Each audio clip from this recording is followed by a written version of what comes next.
ನಮಸ್ಕಾರ ಸ್ನೇಹಿತರೆ. ಇವತ್ತು ನಾವು ಅರ್ಥಶಾಸ್ತ್ರದಲ್ಲಿ ಬರ್ತಕ್ಕಂಥ ಒಂದು ಇಂಪಾರ್ಟೆಂಟ್ ಟಾಪಿಕ್ ಕುರಿತು ಚರ್ಚೆ ಮಾಡೋಣ. ದಟ್ ಈಸ್ ಸಪ್ಲೈ, ಪೂರೈಕೆ ಅಂತ ಕರಿತೀವಿ. BA ಪ್ರಥಮ ವರ್ಷದ ಮೈಕ್ರೋ ಎಕನಾಮಿಕ್ಸ್ ವಿಷಯದಲ್ಲಿ ಬರ್ತಕ್ಕಂಥ ಒಂದು ಬಹಳ ಪ್ರಮುಖವಾದಂತಹ ಒಂದು ಟಾಪಿಕ್ ಆಗಿದೆ. ಇವತ್ತು ನಾವು ಇದ್ರ ಕುರಿತು ನೋಡೋಣ. ಇವತ್ತಿನ ಒಂದು ಸೆಷನ್ದಲ್ಲಿ ಮೀನಿಂಗ್ ಆಫ್ ಸಪ್ಲೈ, ಪೂರೈಕೆಯ ಅರ್ಥ, ದಾಸ್ತಾನು ಮತ್ತು ಪೂರೈಕೆ ನಡುವಿನ ವ್ಯತ್ಯಾಸ, ಡಿಟರ್ಮಿನೆಂಟ್ಸ್ ಆಫ್ ಸಪ್ಲೈ, ಪೂರೈಕೆಯನ್ನು ನಿರ್ಧರಿಸ್ತಕ್ಕಂಥ ಅಂಶಗಳು, ಸಪ್ಲೈ ಫಂಕ್ಷನ್, ಪೂರೈಕೆ ಬಿಂಬಕ, ಲಾ ಆಫ್ ಸಪ್ಲೈ, ಪೂರೈಕೆ ನಿಯಮ, ಮತ್ತು ಎಲಾಸ್ಟಿಸಿಟಿ ಆಫ್ ಸಪ್ಲೈ, ಪೂರೈಕೆ ಸ್ಥಿತಿಸ್ಥಾಪಕತೆ ಅಥವಾ ಸ್ಥಿತಿಸ್ಥಾಪಕತ್ವ ಅಂತ ಹೇಳ್ತೀವಿ. ಈಗ ಪೂರೈಕೆ ಅಂದರೆ ಏನು ಅಂತ ನೋಡೋಣ. ಅರ್ಥಶಾಸ್ತ್ರದಲ್ಲಿ ಪೂರೈಕೆ ಅಂತ ಹೇಳಿದಾಗ we don't mean it is stock. ಅದನ್ನು ನಾವು ಸ್ಟಾಕ್ ಅಂತ ಹೇಳೋದಿಲ್ಲ. ಪೂರೈಕೆ ಅಂದರೆ ಏನು? The amount of a given product or service that suppliers are willing and able to offer for sale at a given price and at a particular period of time. ಅಂದರೆ ಒಂದು ನಿರ್ದಿಷ್ಟ ಸಮಯದಲ್ಲಿ ನಿರ್ದಿಷ್ಟ ಬೆಲೆಗೆ ಮಾರಾಟಗಾರರು ಅಥವಾ ಉತ್ಪಾದಕರು ಮಾರಾಟ ಮಾಡಲಿಚ್ಛಿಸುವ ಒಂದು ಸರಕಿನ ಪ್ರಮಾಣವನ್ನು ನಾವು ಪೂರೈಕೆ ಅಂತ ಕರಿತೀವಿ. ಅಂದರೆ ಒಂದು ನಿರ್ದಿಷ್ಟ ಬೆಲೆಗೆ ಮಾರಾಟಗಾರರು ವಾಸ್ತವಿಕವಾಗಿ ಮಾರಾಟ ಮಾಡುವ ಸರಕುಗಳ ಪ್ರಮಾಣಕ್ಕೆ ಪೂರೈಕೆ ಎಂದು ಕರೆಯುತ್ತೇವೆ. ಈಗ ಮಾರಾಟಗಾರನ ಬಳಿ ಒಂದು ಉದಾಹರಣೆ ತಗೊಳ್ಳೋಣ. ಒಬ್ಬ ಮಾರಾಟಗಾರ ಅಥವಾ ಒಬ್ಬ ಉತ್ಪಾದಕ ಒಂದು 100 ಟೇಬಲ್ಗಳನ್ನು ಉತ್ಪಾದನೆ ಮಾಡಿದ್ದಾನೆ. ಆ 100 ಟೇಬಲ್ಗಳನ್ನು ಉತ್ಪಾದನೆ ಮಾಡಿ ತನ್ನ ಬಳಿ ಇರಿಸ್ಕೊಂಡಿದ್ದಾನೆ. ಅವು ಮಾರಾಟಕ್ಕೆ ಸಿದ್ಧವಾಗಿದೆ.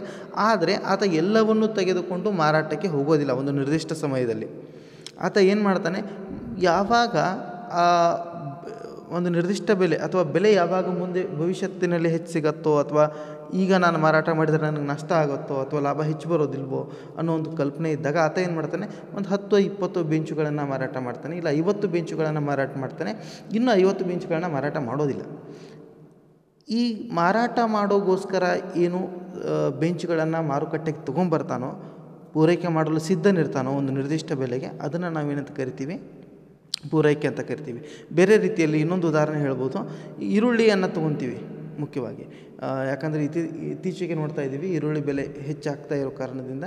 ಈಗ ಈರುಳ್ಳಿ ಬೆಲೆ ಮಾರುಕಟ್ಟೆಯಲ್ಲಿ ಸದ್ಯಕ್ಕೆ ಹೆಚ್ಚಾಗ್ತಾ ಇರೋ ಕಾರಣದಿಂದ ಈರುಳ್ಳಿ ಉತ್ಪಾದಕರು ಏನು ಮಾಡ್ತಾರೆ ಅಥವಾ ಮಾರಾಟಗಾರರು ಏನು ಮಾಡ್ತಾರೆ, ತಮ್ಮ ಬಳಿ ಇರತಕ್ಕಂತಹ ಈರುಳ್ಳಿಯನ್ನು ರೈತರು ಮಾರುಕಟ್ಟೆಗೆ ಬೆಲೆ ಹೆಚ್ಚಾಗೋ ಸಂದರ್ಭದಲ್ಲಿ ಹೆಚ್ಚಿನ ಲಾಭ ಬರುತ್ತದೆ ಅಂಥೇಳಿ ಇರೋ ಎಲ್ಲ ಈರುಳ್ಳಿಯನ್ನು ಮಾರಾಟ ಮಾಡೋದಕ್ಕೆ ಸಿದ್ಧ ಆಗ್ತಾರೆ.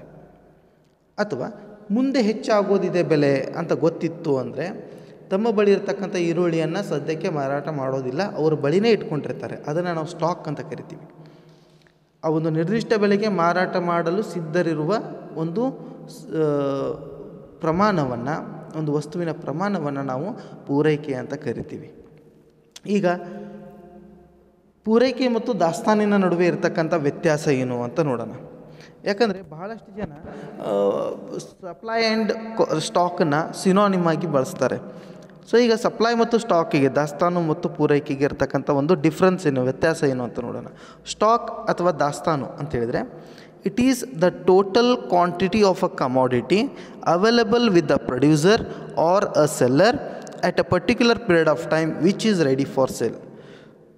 ಒಂದು ನಿರ್ದಿಷ್ಟ ಪ್ರಮಾಣದ ಸರಕು ಯಾವುದು ಉತ್ಪಾದಕನ ಬಳಿ ಮಾರಾಟ ಮಾಡಲು ಸಿದ್ಧವಾಗಿದೆ, ಆದರೆ ಮಾರಾಟಕ್ಕೆ ಬಂದಿಲ್ಲ, ಅದು ಮಾರುಕಟ್ಟೆಗೆ, ರೈಟ್? ವಸ್ತುವನ್ನು ಉತ್ಪಾದನೆ ಮಾಡಿ ತನ್ನ ಬಳಿಯೇ ಇಟ್ಕೊಂಡಿರ್ತಾನೆ. ಆ ವಸ್ತುವನ್ನು ನಾವು ದಾಸ್ತಾನು ಅಂತ ಕರಿತೀವಿ. ಆದರೆ ಈಗ ಪೂರೈಕೆ ಅಂತ ಹೇಳಿದಾಗ ನೋಡಿ, supply is that part of stock which the producer or sellers are willing to bring to the market and offer for sale at a particular price. ಒಂದು ನಿರ್ದಿಷ್ಟ ಬೆಲೆಗೆ ಉತ್ಪಾದಕನು ಅಥವಾ ಮಾರಾಟಗಾರನು ಮಾರಾಟ ಮಾಡಲಿಚ್ಛಿಸುವ ಒಂದು ಸರಕಿನ ಪ್ರಮಾಣವನ್ನು ಪೂರೈಕೆ ಅಂತ ಕರಿತೀವಿ. ಸೊ ಇದು ಪೂರೈಕೆ ಮತ್ತು ಸ್ಟಾಕ್ದಲ್ಲಿರ್ತಕ್ಕಂಥ ಒಂದು ವ್ಯತ್ಯಾಸ. ಈಗ ಪೂರೈಕೆಯನ್ನು ನಿರ್ಧರಿಸ್ತಕ್ಕಂಥ ಅಂಶಗಳು ಯಾವುದು ಅಂತ ನೋಡೋಣ. ಹಿಂದಿನ ಒಂದು ಕ್ಲಾಸ್ದಲ್ಲಿ ನಾವು ಬೇಡಿಕೆಯನ್ನು ನಿರ್ಧರಿಸ್ತಕ್ಕಂಥ ಅಂಶಗಳನ್ನ ಯಾವ ರೀತಿಯಾಗಿ ನೋಡ್ಕೊಂಡಿದ್ದೀವಿ, ಅದೇ ರೀತಿಯಾಗಿ ಪೂರೈಕೆಯನ್ನು ನಿರ್ಧರಿಸೋ ಅಂಶಗಳು ಯಾವುದು ಅನ್ನೋದು ಮುಖ್ಯ ಆಗತ್ತೆ. ಇಲ್ಲಿ ಮುಖ್ಯವಾಗಿ ನಾನು ಒಂದು ಪಾಯಿಂಟನ್ನು I have skipped it, just I will mention it, ಅದನ್ನು ಹೇಳ್ತೀನಿ.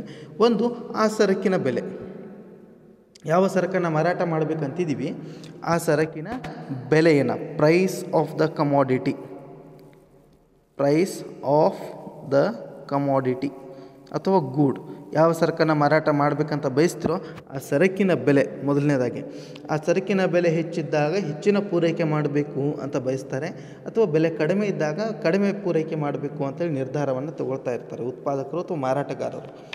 ಇಲ್ಲಿ ವಸ್ತುವನ್ನು ಪೂರೈಕೆ ಮಾಡೋರು ಉತ್ಪಾದಕರು ಮಾಡ್ತಾರೆ. ಉತ್ಪಾದಕರನ್ನು ನಾನು ಇಲ್ಲಿ ಸಿನೋನಿಮ್ ಆಗಿ ಸೆಲ್ಲರ್ಸ್ ಅಂತ ಕೂಡ ಕರಿತಾ ಇದ್ದೀನಿ, ಅಥವಾ ಮಾರಾಟಗಾರರು ಅಂತ ಕರಿತಾ ಇದ್ದೀನಿ. ಒಂದನೇದಾಗಿ ಪ್ರೈಸ್ ಆಫ್ ದ ಗೂಡ್, ಯಾವ ಸರಕನ್ನು ಮಾರಾಟ ಮಾಡಲು ಇಚ್ಛಿಸುತ್ತಾರೋ ಆ ಸರಕಿನ ಬೆಲೆಯು ಅದರ ಪೂರೈಕೆಯನ್ನು ನಿರ್ಧರಿಸುತ್ತೆ ಅಂಥೇಳಿ. ಎರಡನೇದಾಗಿ ಟೆಕ್ನಾಲಜಿಕಲ್ ಪ್ರೋಗ್ರೆಸ್, ತಾಂತ್ರಿಕ ಒಂದು ಪ್ರಗತಿ ಅಂತ ಹೇಳ್ತೀವಿ. With every improvement in technology, some specified tools like capital equipments, raw materials, etc. become available. This may reduce the total cost and marginal cost, because of which production increases and supply may increase. ಅಂದರೆ ತಾಂತ್ರಿಕ ಒಂದು ಪ್ರಗತಿಯನ್ನು ಸಾಧಿಸಿದಾಗ ಅಲ್ಲಿ ಹೊಸ ಒಂದು capital ಇಕ್ವಿಪ್ಮೆಂಟ್ಸನ್ನು ಅಥವಾ ಬಂಡವಾಳವನ್ನು, ಹೊಸ ಮೂಲದಿಂದ ಕಚ್ಚಾ ವಸ್ತುಗಳನ್ನು ಹಿಂಗೆಲ್ಲ ತೊಗೊಂಡು ಬಂದಾಗ ಇದರಿಂದ ಉತ್ಪಾದನಾ ವೆಚ್ಚಗಳು ಕಡಿಮೆಯಾಗಿದ್ದರಿಂದ ಉತ್ಪಾದನೆಯ ಪ್ರಮಾಣ ಹೆಚ್ಚಾಗಿ ಹೆಚ್ಚಿನ ಪೂರೈಕೆಯನ್ನು ಮಾಡುವ ಸಾಧ್ಯತೆಗಳಿರುತ್ತೆ. ಸೊ ಟೆಕ್ನಾಲಜಿ ಯಾವ ರೀತಿಯಾಗಿ ಪ್ರೋಗ್ರೆಸ್ ಆಗುತ್ತೆ, ಡೆವಲಪ್ ಆಗುತ್ತೆ, ಪೂರೈಕೆ ಕೂಡ ಹೆಚ್ಚಾಗುತ್ತೆ. ಅದೇ ಟೆಕ್ನಾಲಜಿ ಅಪ್ಗ್ರೇಡ್ ಆಗಲಿಲ್ಲ, ಇರ್ತಕ್ಕಂಥ ಟೆಕ್ನಾಲಜಿ ಅಷ್ಟೇ ಇತ್ತು ಅಂತ ಹೇಳಿದ್ರೆ ಪೂರೈಕೆ ಅಷ್ಟೇ ಸ್ಥಿರವಾಗಿ ಉಳ್ಕೊಂಡು ಹೋಗುತ್ತೆ. ಮೂರನೇದಾಗಿ ಇನ್ಪುಟ್ ಪ್ರೈಸಸ್ ಅಂತ ಹೇಳ್ತೀವಿ. ಇನ್ಪುಟ್ ಪ್ರೈಸಸ್ ಅಂತ ಹೇಳಿದರೆ, ಇನ್ಪುಟ್ಸ್ ಅಂತ ಹೇಳಿದರೆ ಉತ್ಪಾದನೆಗೆ ಬಳಸಲ್ಪಡುವ ಉತ್ಪಾದನಾಂಗಗಳನ್ನು ಇನ್ಪುಟ್ಸ್ ಅಂತ ಕರಿತೀವಿ. So prices of inputs are another important determinant of the supply curve. ಅಂದರೆ ಪೂರೈಕೆಯನ್ನು ನಿರ್ಧರಿಸೋದರಲ್ಲಿ ಉತ್ಪಾದನಾಂಗಗಳ ಬೆಲೆಗಳು ಕೂಡ ಮಹತ್ವದ ಪಾತ್ರವನ್ನು ವಹಿಸ್ತದೆ. ಉತ್ಪಾದನಾಂಗದ ಬೆಲೆಗಳು ಅಂತ ಹೇಳಿದರೆ, ಈಗ ನಾವು ಉತ್ಪಾದನೆಯಲ್ಲಿ ಬಳಸ್ತಕ್ಕಂಥ ಲ್ಯಾಂಡ್, ಲೇಬರ್, ಕ್ಯಾಪಿಟಲ್ ಮತ್ತು ಆರ್ಗನೈಸೇಷನ್ ಇದೆ, ಇವುಗಳ ಮೇಲೆ, ಅಥವಾ ಲ್ಯಾಂಡ್, ಲೇಬರ್, ಕ್ಯಾಪಿಟಲ್, ಕೂಲಿ, ಬಡ್ಡಿ ಇವೆಲ್ಲನೂ ಕಾಸ್ಟ್ಲಿ ಆಗಿಬಿಡ್ತು, ಇವುಗಳಿಗೆ ಹೆಚ್ಚಿನ ಒಂದು ಪ್ರತಿಫಲ ನಾವು ಕೊಡಬೇಕಾಯಿತು, ಉತ್ಪಾದಕ ಕೊಡಬೇಕಾಯಿತು ಅಂತ ಹೇಳಿದರೆ ಆತನ ಉತ್ಪಾದನಾ ವೆಚ್ಚ ಹೆಚ್ಚಾಗ್ತದೆ. ಆ ಕಾರಣದಿಂದ ಆತ ಪೂರೈಕೆಗಳನ್ನ ಕಡಿಮೆ ಮಾಡ್ತಾನೆ. ಒಂದು ವೇಳೆ ಕಡಿಮೆ ದರದಲ್ಲಿ ಆದಾನಗಳು ಅಥವಾ ಉತ್ಪಾದನಾಂಗಗಳು ಆತನಿಗೆ ಲಭ್ಯ ಆಗ್ತಾ ಇತ್ತು ಅಂತ ಹೇಳಿದ್ರೆ ಆತ ಹೆಚ್ಚಿನ ಉತ್ಪಾದನೆಯನ್ನು ಮಾಡ್ತಾನೆ, ಪೂರೈಕೆಯನ್ನು ಹೆಚ್ಚಿಗೆ ಮಾಡ್ತಾನೆ. ರೈಟ್. ನಾಲ್ಕನೇದಾಗಿ tax policy of the government, ಸರ್ಕಾರದ ತೆರಿಗೆ ನೀತಿ ಕೂಡ ಪೂರೈಕೆಯನ್ನು ನಿರ್ಧರಿಸುತ್ತೆ. ಯಾಕಂದರೆ ಸರ್ಕಾರ ಹಲವಾರು ರೀತಿಯಾದಂತಹ government imposes several taxes, duties, etcetera. Right. And ಯಾವಾಗ ಸರ್ಕಾರ ತೆರಿಗೆಗಳನ್ನು ವಿಧಿಸ್ತಾ ಹೋಗುತ್ತೋ, ಹೆಚ್ಚಿನ ತೆರಿಗೆಗಳಿತ್ತು ಉತ್ಪಾದನೆಯ ಮೇಲೆ ಅಂತೇಳಿದರೆ ಪೂರೈಕೆ ಕಡಿಮೆ ಆಗುತ್ತೆ. ಸೊ ತೆರಿಗೆಗಳು ಕಡಿಮೆ ಇತ್ತು ಅಂತೇಳಿದರೆ ಉತ್ಪಾದನೆ ಹೆಚ್ಚು ಮಾಡ್ತಾರೆ. So tax is also a cost, ತೆರಿಗೆ ಕೂಡ ಒಂದು ಉತ್ಪಾದಕನಿಗೆ ವೆಚ್ಚನೇ ಆಗಿರುತ್ತೆ. ರೈಟ್. ಆ ಕಾರಣಕ್ಕೆ ಸರ್ಕಾರದ ನೀತಿಗಳು ಕೂಡ ಉತ್ಪಾದಕನ ಒಂದು ಉತ್ಪಾದನೆ ಮತ್ತು ಪೂರೈಕೆಯ ಮೇಲೆ ಪರಿಣಾಮ ಬೀರುತ್ತೆ ಅಂತ ಹೇಳ್ತೀವಿ. ಮುಂದಿನದಾಗಿ ಗೋಲ್ಸ್ ಆಫ್ ದ ಫರ್ಮ್ ಅಂತ ಹೇಳ್ತೀವಿ. ಉದ್ಯಮ ಘಟಕದ ಒಂದು ಉದ್ದೇಶ ಅಥವಾ ಗುರಿ ಏನಿದೆ ಅನ್ನೋದು ಅದರ ಪೂರೈಕೆ ಪ್ರಮಾಣದ ಮೇಲೆ ಪರಿಣಾಮ ಬೀರ್ತದೆ. ಒಂದು ವೇಳೆ ಒಂದು ಉದ್ಯಮ ಘಟಕದ ಉದ್ದೇಶ, if a firm's goal is profit maximisation, then firm may supply more and try to maximise its profit. So ಉದ್ಯಮ ಘಟಕದ ಉದ್ದೇಶ ಒಂದು ವೇಳೆ ಲಾಭವನ್ನು ಗರಿಷ್ಠಗೊಳಿಸೋದಾಗಿತ್ತು ಅಂತೇಳಿದ್ರೆ ಹೆಚ್ಚಿನ ಪೂರೈಕೆಯನ್ನು ಮಾಡಿ ಮಾರುಕಟ್ಟೆಯಲ್ಲಿ ಹೆಚ್ಚಿನ ಒಂದು ಲಾಭಗಳನ್ನು ಪಡ್ಕೋಬೇಕು ಅಂತ ಬಯಸ್ತಾರೆ. On the other hand, if the firm's goal is risk minimisation, it produces less and supplies less. ಕಡಿಮೆ ಗಂಡಾಂತರವನ್ನು ಎದುರಿಸೋ ಒಂದು ಉದ್ದೇಶವನ್ನು ಗುರಿಯನ್ನು ಇಟ್ಕೊಂಡಿತ್ತು ಅಂತ ಹೇಳಿದರೆ ಒಂದು ಉದ್ಯಮ ಘಟಕ ಕಡಿಮೆ ಉತ್ಪಾದನೆ ಮಾಡಿ ಕಡಿಮೆ ಮಾತ್ರ ಪೂರೈಕೆ ಮಾಡಿ ಮಾರಾಟ ಮಾಡ್ತದೆ. ರೈಟ್. ಈಗ ಮತ್ತೊಂದು ಮಹತ್ವದ ನಿರ್ಧಾರಕ ಅಂತ ಹೇಳಿದರೆ ನೇಚರ್ ಆಫ್ ದ ಮಾರ್ಕೆಟ್ ಅಂತ ಹೇಳ್ತೀವಿ. ಮಾರುಕಟ್ಟೆಯ ಒಂದು ಸ್ವರೂಪ. ಮೊನೊಪೊಲಿ ಮಾರುಕಟ್ಟೆಯಲ್ಲಿ, ಏಕಸ್ವಾಮ್ಯ ಪೈಪೋಟಿ ಮಾರುಕಟ್ಟೆಯಲ್ಲಿ monopolist may restrict supply to raise the price and earn more profit. Monopoly ಒಳಗೆ ಒಬ್ಬ ಮಾರಾಟಗಾರ ಇರ್ತಾನೆ. ಆತ ಏನು ಮಾಡ್ತಾನೆ, ಪೂರೈಕೆಯನ್ನು ಲಿಮಿಟ್ ಮಾಡ್ತಾನೆ, ರಿಸ್ಟ್ರಿಕ್ಟ್ ಮಾಡ್ತಾನೆ. ರಿಸ್ಟ್ರಿಕ್ಟ್ ಮಾಡಿದ್ರಿಂದ ಹೆಚ್ಚಿನ ಪೂರೈಕೆಯನ್ನು ಮಾಡೋದಿಲ್ಲ. ಯಾಕಂದರೆ ಅವನ ಉದ್ದೇಶ ಏನಾಗಿರುತ್ತೆ ಅಂತ ಹೇಳಿದರೆ ಹೆಚ್ಚಿನ ಪೂರೈಕೆಯನ್ನು ಮಾಡದೆ ಸ್ವಲ್ಪ ಮಾತ್ರ ಪೂರೈಕೆ ಮಾಡ್ತಾ ಹೋಗಿ ಅದರ ಬೆಲೆ ಹೆಚ್ಚಾದಾಗ ಹೆಚ್ಚಿನ ಉತ್ಪಾದನೆ ಮಾಡಿ ಮಾರಾಟ ಮಾಡಬೇಕು, ಅದರಿಂದ ಆತನಿಗೆ ಹೆಚ್ಚಿಗೆ ಲಾಭ ಬರುತ್ತೆ ಅನ್ನೋ ಉದ್ದೇಶ ಹೊಂದಿರ್ತಾನೆ. ಆ ಕಾರಣಕ್ಕೆ ಅವನು ಮಾಡ್ಬೋದು, ಏನಂದರೆ ರಿಸ್ಟ್ರಿಕ್ಟ್ ಮಾಡ್ಬೋದು ಉತ್ಪಾದನೆಯ ಪ್ರಮಾಣವನ್ನು ಮತ್ತು ಪೂರೈಕೆಯನ್ನು ಕೂಡ ನಿರ್ಬಂಧಿಸ್ಬೋದು. ಅದರಿಂದ ಆತನಿಗೆ ಲಾಭಗಳು ಹೆಚ್ಚಾಗುತ್ತೆ. ಅದೇ ಪರಿಪೂರ್ಣ ಪೈಪೋಟಿಯಲ್ಲಿ ಆ ಥರ ಆಗೋದಿಲ್ಲ. ಯಾಕಂದರೆ ಸುಮಾರು ಜನ ಉತ್ಪಾದಕರು ಇರೋದರಿಂದ ಪೂರೈಕೆಯನ್ನು ಯಾವುದೇ ಒಬ್ಬ ವ್ಯಕ್ತಿ ಅಥವಾ ಒಬ್ಬ ಉತ್ಪಾದಕ ನಿರ್ಬಂಧಿಸೋದಕ್ಕೆ ಅಥವಾ ನಿರ್ಧರಿಸೋದಕ್ಕೆ ಆಗೋದಿಲ್ಲ. ಅಲ್ಲಿ ಹಲವಾರು ಉದ್ಯಮ ಘಟಕಗಳು ಇರೋದರಿಂದ ಆ ಉತ್ಪಾದಕ ಯಾವುದೇ ಒಬ್ಬ ಉತ್ಪಾದಕ ಮಾರುಕಟ್ಟೆಯಲ್ಲಿ ಏನು ಬೆಲೆ ಸಿಗ್ತದೋ ಆ ಬೆಲೆಯನ್ನು ಪಡ್ಕೋಬೇಕಾಗತ್ತೆ. ಸೊ ಅಲ್ಲಿ ಮಾರುಕಟ್ಟೆಯ ಒಟ್ಟು ಬೇಡಿಕೆ ಮತ್ತು ಪೂರೈಕೆಗಳು ಬೆಲೆಗಳನ್ನು ನಿರ್ಧರಿಸುತ್ತೆ. ರೈಟ್. ಹೀಗೆ ಮತ್ತೊಂದು ನಿರ್ಧಾರಕ ಎಕ್ಸ್ಪೆಕ್ಟೇಷನ್ಸ್ ಅಬೌಟ್ ಫ್ಯೂಚರ್ ಪ್ರೈಸಸ್ ಅಂತ ಹೇಳ್ತೀವಿ. ಭವಿಷ್ಯತ್ತಿನಲ್ಲಿ ಸಿಗಬಹುದಾದ ಬೆಲೆಗಳ ಬಗ್ಗೆ ಉತ್ಪಾದಕ ವಿಚಾರ ಮಾಡ್ತಾ ಇರ್ತಾನೆ. ಸೊ ಭವಿಷ್ಯತ್ತಿನಲ್ಲಿ ಹೆಚ್ಚಿನ ಬೆಲೆ ಸಿಗ್ಬೋದು ಅನ್ನೋ ಬಯಕೆ ಅನಿಸಿಕೆ ಆತನಿಗಿದ್ದರೆ ಆತ ಏನು ಮಾಡ್ತಾನೆ, ಇವತ್ತು ಉತ್ಪಾದಿಸಿರ್ತಕ್ಕಂಥ ಸರಕುಗಳನ್ನು ಆತ ಸ್ಟಾಕ್ ಆಗಿಯೇ ಇಟ್ಕೊತಾನೆ, ಮಾರಾಟಕ್ಕೆ ತರೋದಿಲ್ಲ. ಯಾವಾಗ ಭವಿಷ್ಯತ್ತಿನಲ್ಲಿ ಕೆಲವು ದಿನಗಳಲ್ಲಿ ಬೆಲೆಗಳು ಹೆಚ್ಚಾಗುತ್ತೋ ಆವಾಗ ಆತ ಮಾರಾಟ ಮಾಡಿ ಹೆಚ್ಚಿನ ಲಾಭಗಳನ್ನು ಪಡ್ಕೊತಾನೆ. ಅಥವಾ ಭವಿಷ್ಯತ್ತಿನಲ್ಲಿ ಬೆಲೆಗಳು ಕಡಿಮೆ ಆಗ್ತದೆ ಅಂತೇಳಿ ಆತನಿಗೆ ಅನಿಸಿತ್ತು ಅಂತೇಳಿದರೆ ಆತ ಏನು ಮಾಡ್ತಾನೆ, ಇವತ್ತಿಗೆ ಹೆಚ್ಚಿನ ಬೆಲೆ ಇತ್ತು ಅಂತೇಳಿದರೆ ಇವತ್ತಿಗೆ ಮಾರಾಟ ಮಾಡಿ ಎಷ್ಟು ಸಿಗುತ್ತದೋ ಅಷ್ಟು ಲಾಭವನ್ನು ಪಡ್ಕೊತಾನೆ. ರೈಟ್. ಯಾಕಂದರೆ ಭವಿಷ್ಯತ್ತಿನಲ್ಲಿ ಒಂದು ವೇಳೆ ಪ್ರೈಸಸ್ ಒಂದು ಸರಕಿನ ಬೆಲೆ ಕಡಿಮೆ ಆಗ್ತಾ ಹೋಯಿತು ಅಂತೇಳಿದರೆ ಆತನಿಗೆ ನಷ್ಟ ಆಗೋ ಸಾಧ್ಯತೆಗಳು ಜಾಸ್ತಿ. ಆ ಕಾರಣಕ್ಕೆ ಇವತ್ತೇ ಮಾರಾಟ ಮಾಡಬೇಕು ಅನ್ನೋ ಉದ್ದೇಶವನ್ನು ಹೊಂತಾನೆ. ಮುಂದಿನದಾಗಿ ಕ್ಲೈಮೆಟಿಕ್ ಕಂಡೀಷನ್ಸ್ ಅಂತ ಹೇಳ್ತೀವಿ. ಅಂದರೆ ವಾತಾವರಣದಲ್ಲಿರ್ತಕ್ಕಂಥ ಒಂದು ಪರಿಸ್ಥಿತಿ ಅಥವಾ ಎನ್ವಿರಾನ್ಮೆಂಟಲ್ ಕಂಡೀಷನ್ಸ್ ಅಂತ ಹೇಳ್ತೀವಿ. ಸೊ ಮಳೆಗಾಲ ಚಳಿಗಾಲ ಎಲ್ಲ ಕಾಲಕ್ಕೆ ತಕ್ಕಂತೆ ಎಲ್ಲ ಒಂದು ಆ್ಯಕ್ಟಿವಿಟೀಸ್, ನೈಸರ್ಗಿಕ ಆ್ಯಕ್ಟಿವಿಟೀಸ್ ಕರೆಕ್ಟಾಗಿ ನಡೀತಾ ಇತ್ತು ಅಂತೇಳಿದರೆ ಯಾವುದೇ ರೀತಿಯಾದಂಥ ಪೂರೈಕೆ ಮೇಲೆ ಒತ್ತಡಗಳು ಅಥವಾ ಪ್ರೆಷರ್ಸ್ ಇರೋದಿಲ್ಲ. So favourable climate conditions May increase agricultural production and supply May also increase. ಒಂದು ವೇಳೆ ಅನ್ಫೇವರೇಬಲ್ ಆಗಿತ್ತು ಅಂತ ಹೇಳಿದರೆ ಕ್ಲೈಮ್ಯಾಟಿಕ್ ಕಂಡೀಷನ್ಸ್ ಅದು ಪೂರೈಕೆಯನ್ನು ಕಡಿಮೆ ಮಾಡುತ್ತೆ, ಕೃಷಿಯಲ್ಲಿ ಆಗ್ತಕ್ಕಂಥ ಉತ್ಪಾದನೆಯ ಪ್ರಮಾಣವನ್ನು ಕೂಡ ಕಡಿಮೆ ಮಾಡುತ್ತೆ ಅಂತ ಹೇಳ್ತೀವಿ. ಇದರ ಜೊತೆಗೆ ಇನ್ನೊಂದು ಮಹತ್ವವಾದಂತಹ ನಿರ್ಧಾರಕ ಅಂತ ಹೇಳಿದರೆ ಪ್ರೈಸಸ್ ಆಫ್ ಅದರ್ ಗುಡ್ಸ್. ಈಗ ಒಂದು ಸರಕಿಗೆ ಬದಲಿ ಸರಕುಗಳು ಅಥವಾ ಪೂರಕ ಸರಕುಗಳು ಏನಿರ್ತಾವೋ ಆ ಸರಕುಗಳ ಬೆಲೆಗಳು ಯಾವ ಮಟ್ಟದಲ್ಲಿರ್ತಾವೆ ಅನ್ನೋದು ಕೂಡ ಒಂದು ಸರಕಿನ ಪೂರೈಕೆಯ ಮೇಲೆ ಪರಿಣಾಮ ಬೀರ್ತಾ ಇರುತ್ತೆ. ಈಗ ಉದಾಹರಣೆ,